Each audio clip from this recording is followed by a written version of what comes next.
Assalamualaikum warahmatullahi wabarakatuh. Kami dari kelompok 2 ingin mempresentasikan tentang landasan dan tujuan pendidikan dengan nama Muhammad Arif Hidayatullah dan Muhammad Ridwan. Landasan pendidikan sekolah dasar. A. Landasan filosofis dan psikologis. Pedagogis pendidikan sekolah dasar. Filosofis adalah cara melihat pendidikan dasar dari hakikat pendidikan dalam kehidupan manusia. Psikologis pedagogis adalah cara melihat pendidikan dasar dari fungsi proses pendidikan dasar dalam pengembangan potensi individu sesuai dengan karakteristik psikologis peserta didik.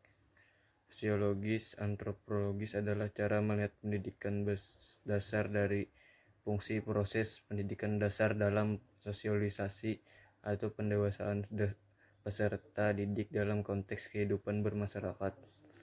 1. Landasan filosofis dan psikologis pedagogis. Beberapa argumen tentang keniscayaan pendidikan untuk usia sekolah 6-13 tahun. A.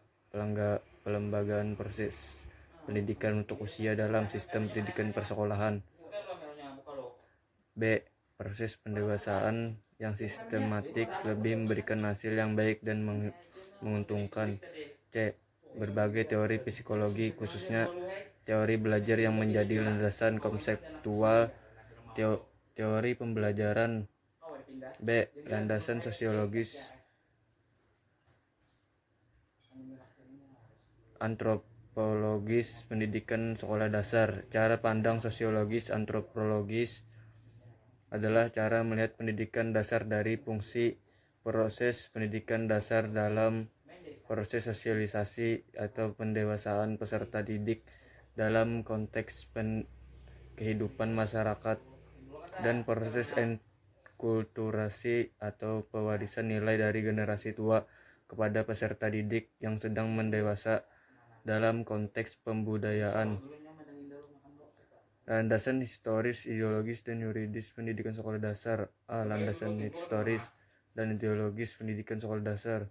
Perkembangan pendidikan sekolah dasar pada zaman penjajahan Belanda. 1. Sekolah Batavia 1622 sampai 1632. Sekolah dasar kelas pertama dan berkembang menjadi HIS, Hollandaise Indel's School. Sekolah Belanda untuk anak keturunan Eropa disebut sekolah rendah Eropa, Europees Lager School atau ELS. Sedangkan sekolah untuk anak keturunan pribumi disebut sekolah rendah bumi, Putra Inlandse School. 5. Sekolah taman muda dengan masa pendidikan 4 tahun pada masa perjuangan kemerdekaan.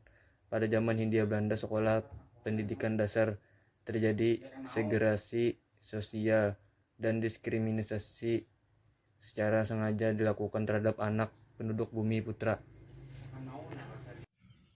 Landasan historis, ideologis, dan yuridis pendidikan sekolah dasar. B.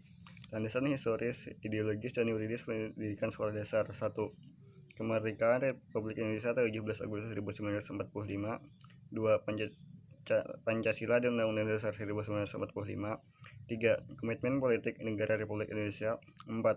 Undang-Undang Nomor 20 Tahun 2003 tentang Sistem Pendidikan Nasional. 5. Peraturan Pemerintah Nomor 19 Tahun 2005. Tujuan pendidikan sekolah dasar. A. Tujuan pendidikan sekolah dasar bertujuan untuk berkembangnya peserta didik agar menjadi manusia beriman, bertakwa kepada Tuhan, berakhlak mulia, sehat, berilmu, cakap, kreatif, mandiri, dan menjadi warga negara yang demokratis serta bertanggung jawab. Tujuan pendidikan di SD dapat dipilih menjadi 3 kelompok, yaitu menanamkan kemampuan dasar baca, tulis, hitung, menanamkan pengetahuan dan keterampilan dasar yang bermanfaat bagi siswa sesuai dengan tingkat perkembangannya. 3. Mempersiapkan siswa untuk mengikuti pendidikan di SMP.